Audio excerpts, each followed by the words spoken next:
बिस्मिल्लाहिर्रहमानिर्रहीम। अस्सलाम वालेकुम, मैं हूं सफिया खान। शामिल करते हैं हेडलाइंस। अमरीकी सदर के बयानात पर आर्मी चीफ का रद्द अमल। पाकिस्तान ने दहशतगर्दी के खिलाफ कामयाबी से जंग लड़ी है। ISPR के मुताबिक इलाकाई अमन के लिए भी भरपूर कोशिशें की हैं। वज़ीर-ए-आज़म इमरान खान 2 रोज़ा दौरे पर मलेशिया रवाना हो गए। मलेशियन हम मनसब और सियासी क़यादत से मुलाकात करेंगे। वज़ीर-ए-आज़म के हमरा वज़ीर ख़ारजा, वज़ीर इत्तलात, वज़ीर ख़जाना और वज़ीर तिजारत होंगे।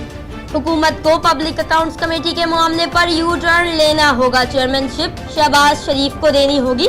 लीगी रहनुमा राना सनाउल्लाह का निजी TV को इंटरव्यू। कहा अपोजिशन 100 रोज़ा हुकूमती कारकर्दगी का जायजा लेगी। पाकिस्तान का कड़ी शराइत मानने से इनकार। हुकूमत का रुपए की कदर कम करने और चीन से मुआहदे की तफसीलात बताने से गुरेज। IMF के दरमियान मुज़ाकरात में बड़ी पेशरफ न हो सकी। वजारत खजाना के अलामी के मुताबिक IMF के साथ चंद हफ्ते बाद दोबारा बातचीत होगी। वज़ीर-ए-आज़म इमरान खान का इस्लामाबाद में 2 रोज़ा सीरत कॉन्फ्रेंस से खिताब। कहा नबी करीम सल्लल्लाहु अलैहि वसल्लम की शान में गुस्ताखी पर मुसलमानों के जज्बात मजरूह होते हैं। खाकों का मामला OIC में उठाया। जश्न ईद मिलादुन्नबी सल्लल्लाहु अलैहि वसल्लम की तैयारियां उरूज पर।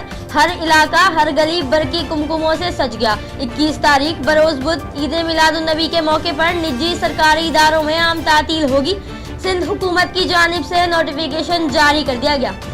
फिल वक्त इतना ही। मजीद खबरों और अपडेट्स के लिए विजिट कीजिए हमारी वेबसाइट csnlive.tv। इसके अलावा आप हमें ट्विटर और फेसबुक पर भी ज्वाइन कर सकते हैं। देखते रहिए CSN।